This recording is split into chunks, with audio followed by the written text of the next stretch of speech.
welcome to the CEC Report for the 22nd of January 2016. I'm Elisa Barwick, and joining me today is the leader of CEC, Craig Isherwood. Welcome, Craig. Yeah, thanks, Elisa. On today's show, oil shock can bring down world economy, and what will 2016 bring? Glass-Steagall or martial law? So firstly, oil shock can bring down world economy. Now, we've seen this week some dramatic collapses on stock markets across the world, and it's been estimated that $14.5 trillion have been wiped out. That's in the last 7 months. But in 2016 already, $4 trillion so far has just gone up in smoke. Now, the 2016 fall is the steepest since September, October 2008. So that tells you something already.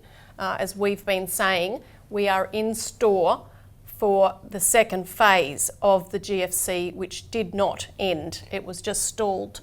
Well, if you go back to 2008, Lisa, you have to remember that there was an emergency bailout done by Wall Street where they went to Congress and they got a $700 billion line of credit from the Federal Reserve. Now that was turned into, we know, something in the vicinity of $23 trillion. Yeah. Of course, that money was pumped into places like the stock market, and you've had this ginormous bubble growing ever since. Well, unless you continue to pump money into that bubble, it's going to continue to expand. Mm-hmm. Now, about a month or so ago, the Federal Reserve decided to turn the taps off and no longer go with quantitative easing. So you've seen the beginning of the rather rapid deflation of this bubble, and consequently 14.5 trillion might sound like a lot, and it is a lot, but remember they produced out of thin air 23 trillion and pumped it into the system when we should have gone with Glass-Steagall back in 2008. So that's what we're looking at now. We're looking at an implosion of the entire world's financial system based on what wasn't done in 2008, 2009. And there's an entirely new bubble that's been built in 2007, 2008. The major bubble that at least catalysed the beginning of the crash was a bubble of mortgage-backed securities, which we're going to show a quick clip to show people what that actually means, and a refresher actually of what happened in 2008, but also to give people a sense of what's happening today with this new bubble, which is based on oil and gas, and of course the prices which were soaring, and which there were a lot of derivatives contracts and betting that took place upon that, but which of course is now all coming down because of the collapse of the oil price and commodities prices more generally. So we're going to show a clip. Now, this is actually from the new movie called The Big Short, which is in cinemas now, and this is a brief clip which will refresh your memory on what did happen in 2007-08 with the mortgage-backed security.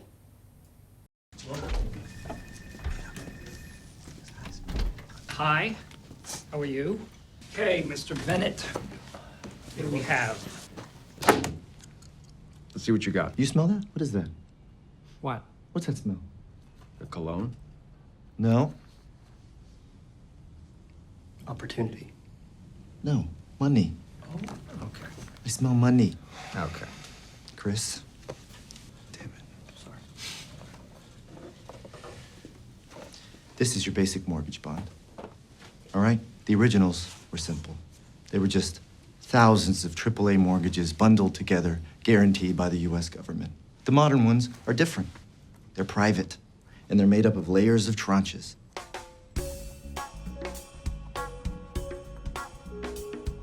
The highest level AAAs getting paid first, the lowest rated Bs getting paid last, taking on defaults first. Now, obviously, if you're buying Bs, you can make more money, but they're a little risky. Sometimes they fail. Chris? Somewhere along the line, these Bs and double Bs went from a little risky to dog shit. Where's the trash? Behind you. I'm talking rock bottom FICO scores. No income verification. Adjustable rates, dog shit. The default rates are already up from 1% to 4%, fellas. And if they rise to 8%, and they will, a lot of these triple Bs are going to 0 too. And that, you're too close, is an opportunity. Okay, you're saying that at 8% the bonds fail and we are already at 4%? That's right. If they go to 8, it's Armageddon. Yeah, that's right. How come nobody's talking about this? You're completely sure of the math. So you're offering us a chance to short this pile of blocks? How? With something called a credit default swap. It's like insurance on the bond, and if it goes bust, you can make 10 to 1, even 20 to 1 return, and it's already slowly going bust. 10 to 1, 20 to 1? No way. And no one's paying attention. No one is paying attention because the banks are too busy getting paid obscene fees to sell these bonds. So this thinking of the speculators and the banks at the time was that mortgages are a sure bet. People won't default on their mortgages. That doesn't happen. That's never happened before. But of course, this so-called sure bet became a bubble, and banks made obscene profits from selling bundles of these dodgy, low documentation, non-performing mortgages. And as the guy just said, you heard, no one was taking any notice. But of course, the one entity that would have taken notice would be Glass-Steagall legislation, because it would have forbidden that type of activity. Yeah, and that's what the tragedy is today, is that we're now at the end of an entire 7 or so 8 years where this could have been dealt with back then, but it's got so much worse now that the results are going to be the collapse are going to be so much worse. Yeah. It doesn't mean you can't deal with it. You can. Right now, if we do bring back Glass-Steagall legislation, which is effectively a political initiative, it's not a financial or banking initiative. If people think, oh, it's got to do with finances and banking, no, it's a political initiative first and foremost. What you have to have a government is prepared to do is say, no, the banking system is not allowed to run the country. The banking system should serve the people and should serve the economic benefit for the country. Therefore, we need to have a system, which is called Glass-Steagall, where you separate out the commercial banking system, the necessary banking system that runs the monetary system that you need for the exchange of goods and services, which is protected. So you have banks that are there for mortgages, they're there for loans, they're for taking deposits, and those deposits are all secure. On the other hand, you go back to what they used to be with merchant banking, investment banking, insurance houses. They're all separate from that. They have their separate boards, they're separate entities. And if people want to put their money in there and invest in, in casino type operations like the derivatives is, that's fine. They can do that. No one's saying they can't. However, you can't demand the sorts of protections on those sort of risky casino bets by the government and by using people's deposits. So it's a political decision. And Elisa, today, I'm afraid most people have no idea about just how dangerous this is. No. And I think the UK, we're doing some work at the moment in the UK in looking at this, and back in 2013, they passed a bill which was called the Financial Services Banking Reform Act 2013. Now, the big debate in the Parliament then, and the big debate in the media, was all about ring fencing, which was actually a means of not breaking the big banks up, but trying to regulate them. There was a big move at that time in the UK for Glass-Steagall, and it was only just defeated. But what we're finding out now was what else was in that bill. You have the complete restructuring of the UK banking system to provide for bail-in. It's all there. Stealing depositors' money to bail out the banks. Stealing depositors' money. Go to Schedule 2 at the back of the bill there. It's all laid out, giving the Bank of England the ability to go in and literally bail in people's deposits. And this is what's coming in across the board. As if you watch our last 2 shows actually for this year, we've mapped that out. But let's have a look at the oil bubble of what we are being asked to bail out now, because oil prices have dropped to as low as $26 a barrel. They're down 10% this year. We put out a media release on this yesterday. Now, of course, there's an entire bubble of contracts that were based on up to $100 a barrel, and there's a pile of derivatives contracts where people are betting on those kind of prices. No one a couple of years ago was expecting such a big crash as what we've seen. So the banks have lent a lot of money as well into resource and commodities companies and oil companies. The Economist this week estimated that half of all US shale oil and gas producers and exploration companies will go bankrupt this year. They need $40 a barrel at least in order to break even and make a profit. BHP Billiton has just written down $20 billion invested in the US shale oil sector from 2011. down to 12 billion. And they've also reduced their projected capital expenditure from 15 billion down to 2 billion, and are closing most of the wells that they've acquired. Now, CNBC on the 14th of January interviewed a 30-year expert in the oil industry, Mark Harrington, and he warned of a flood of hard defaults with bank lenders and bondholders. And he said this can set off a domino-style collapse involving oil price hedges, price swaps, derivatives, each of which will create its own cross defaults with other securities, and you'll have counterparty credit risk between banks that will escalate. He said, quote, "One cannot gauge the magnitude of the problem and how it might play out. But we know one thing for sure, it will be ugly." Now, another report which is quite stunning is that the Dallas Fed, which is a subset of the US Federal Reserve, had told banks not to mark down the value of oil, not market to market, because if they did, they'd be going into default. So they were told to keep valuing it at around $50 a barrel. Now, this was denied by the Dallas Fed, but they were forced to respond to that allegation. However, industry sources have confirmed to our colleagues at Executive Intelligence Review in the US that that is what they were doing, just like in 2007, where the banks would not write down the worthless mortgage-backed securities because they knew that the whole bubble would burst. So this is a classic bubble. There's been bubbles based on everything from tulips to mortgages. Now we have oil. What can people do about this quickly, Craig? Well, I'll come back to the issue that I said before. It's a political issue, Elisa. People have to get involved in this process, and they can't just wait for someone else to do it. They will look after me. Well, I'd like to know who they is, because when you come to politicians, they have very little clue about what's going on. Yeah. That was evidenced by what was done in UK recently with this bail-in legislation. Our politicians don't have a clue. They sort of defer to the Treasury, or they defer to the specialist groups. It requires that people begin to actually read our material and understand this for themselves and then act. Get into the face of their politician, give them the material, make sure that they know that there is an alternative. Now, we've done a lot of work on this in terms of Glass-Steagall in the last couple of years, last 3 years or so.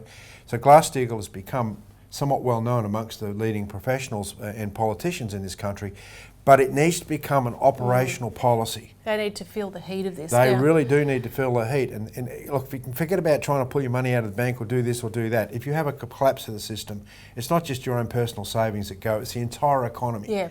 And that's what people don't realise. Your livelihood. So this is a much bigger issue than my personal savings, or what do I do with my money. This is a collapse of the system, and that's why people have to get involved politically and actually go and literally confront their members of parliament who's supposed to represent them and do represent them, in order to get these laws changed and get these protections put in place through Glass-Steagall. Now we'll stop there for a quick break, but we'll keep talking about this afterward.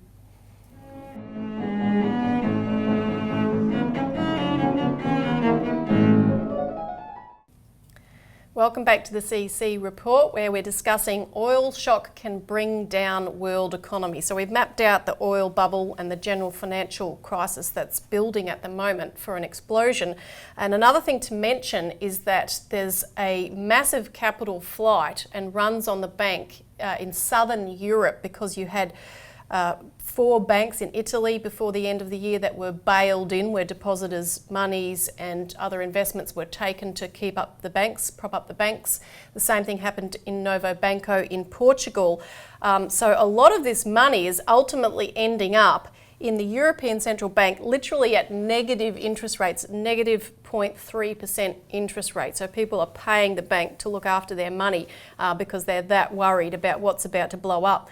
Now, there's calls for a moratorium on these bail-in agreements in Italy, and in Portugal there are class action lawsuits by senior bondholders of Novo Banco. And there's other cases that are likely to arise. So that's blowing up. Now, another aspect of it that we need to look at is the physical indicators of the crash. And people may have heard of the Baltic Dry Index. This is something that was a precursor to the crash in 2007-08. It indicates cargo transportation of dry goods from grain to commodities and so forth, resources, and it's fated for predicting the well-being or the collapse of the economy. It's down by 20% this year. It fell to the lowest level ever recorded, 1/30th of its peak in 2008. Now you also have, because this indicates shipping of course, and there are various indicators of the collapse in shipping. A New York radio station posted a scan from marinetraffic.com last week, which actually shows where all the ships are at any one point in time. They have a live feed of this on marinetraffic.com, which will show. And this particular day, though, which reportedly was the first time this had ever happened, it showed not a single cargo ship in the Atlantic Ocean. They were all, you could see them all lined up along the ports.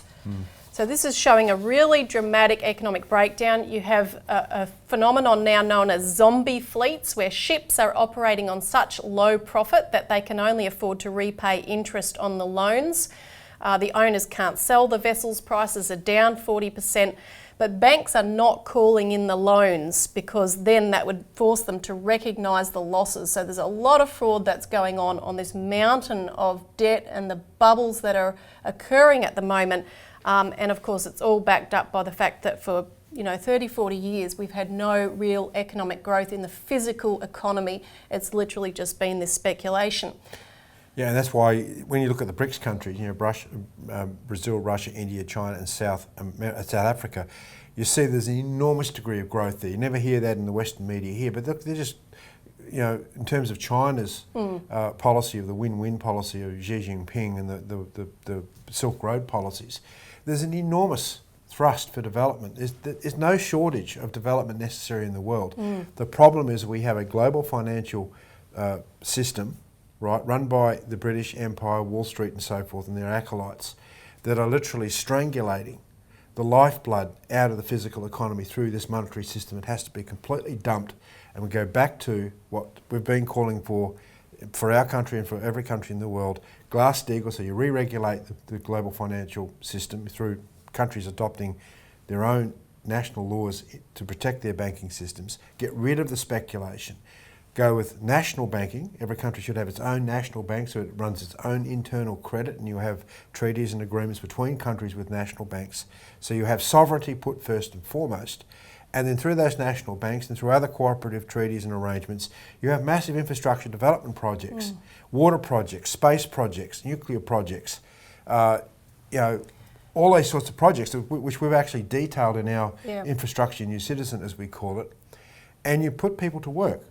You don't use money. Money these days has become an entity in its own right. When that happens, you end up with this speculation. Money is an idiot. Money is a tool that's used to build the physical economy, and the cost then is based upon not what it costs money to go in to the system, but what it costs you to create something. And that's not a cost to the economy. That's actually creative. Exactly, and it benefits all. Benefits everyone. And at this point, nations, as you said, still have the capability to do this, to make these decisions. However, what we'll talk about after the break is the fact that if we don't move fast, if there is world war and the fascist kind of laws that are being brought down, we may not have that capability, so we have to move fast.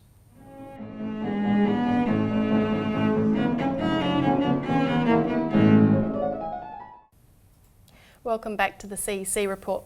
What will 2016 bring? Glass-Steagall or martial law? Now, with what we've been describing with the collapsing economy, new bursting financial bubbles and bail-ins stealing people's deposits, this is clearly going to necessitate a crackdown on the population. And there are two aspects of that which we'll discuss. One is war, and the other is martial law and fascist police state powers.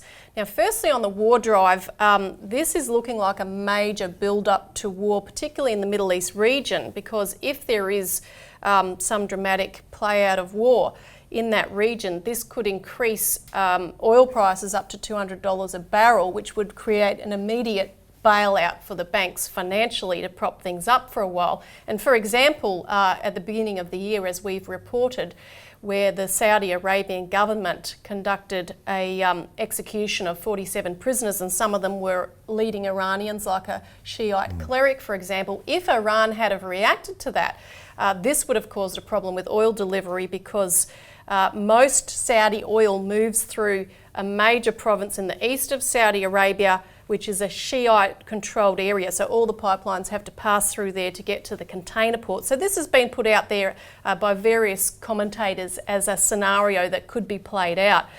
But war, of course, allows for greater control over the population, various emergency measures, outlawing of extremist political activity. And there's a debate about it happening in the UK right now over literally martial law. You already have their unprecedented new police state powers, anti-terror powers. Police can seize passports and travel documents based on suspicion alone. Police officers on the streets have doubled since the Paris attack, and they're being trained now by the SAS to shoot in the head, shoot to kill. But there was a discussion of in 2008 how this was almost turned to martial law. And this came from a banker and London insider, Tim Price, who was interviewed by Money Week magazine's Capital and Conflict publication on the 17th of January. He said martial law was close to being implemented in the 2008 financial crisis, and he said today's crisis is far, far worse. And I'll just quote from what he said in that interview. "It took the Bank of England a year, but they did admit that they came within hours of closing down the UK operations of Lloyds and the Royal Bank of Scotland. If that had happened, then I think we would have entered an environment of martial law in the UK. Imagine if, at the end of the week, a guy goes to the ATM, tries to get money out, and finds out from the hole in the wall that not only is there no money in his bank account, but there's no money in his bank. In that kind of potential instability, you're talking troops on the streets. How do you maintain law and order if people have suddenly run out of money and through no fault of their own?" So that gives you a sense of what is possible, and we've seen the mounting build up towards those kind of police state laws. I mean, we experienced this ourselves at the Albany show last November when we were there doing our job, exposing the truth that we always expose, and one of the things we were exposing was the role of Prince Charles and the British royal family with Saudi Arabia in funding terrorism. Now, we were prevented from delivering that message, from handing out literature, even having signs to that effect, because Prince Charles was in town and was visiting the Albany show. Yep. And I think what you're illustrating, Elisa, is what we actually forecast back in 2002 in our paper, Fascist Police State or Economic Development. Now, we saw back when John Howard was Prime Minister, with the moves against the boat people back then, with the support for the Iraq War and so forth, that Australia was moving in this very dangerous direction of police state, fascist police state laws. Now, ever since then, we've had numerous, many, many laws restricting freedoms of movement, of all sorts of different freedoms. And today, it was sort of culminated by this event at the Albany show, where the local state laws were used there to move us on the basis of what we think is a fraud, what we know is a fraud. Yeah, they said there might be a breach of the peace. Yeah, and the problem was that they were terrified that Prince Charles may see that we are on the ground there. They're terrified because we've attacked Prince Charles rightly for supporting terrorism, for his role in the Green debate, and a number of other things that people can get the material from this through our Australian Alert Service on. But I mean, essentially, we forecast this back in 2002. Exactly, and we have to go with development. The AIIB, the Asian Infrastructure Investment Bank, was officially opened this week. Xi Jinping, the Chinese president, is taking the message to the Middle East, to Iran, to Saudi Arabia, to right the middle of this conflict, because that's the alternative. So contact us for a copy of this if you haven't done so before, to find out the full picture. Thanks for tuning in to the CEC Report. Thanks, Craig. You're welcome. And join us again next week for the CEC Report.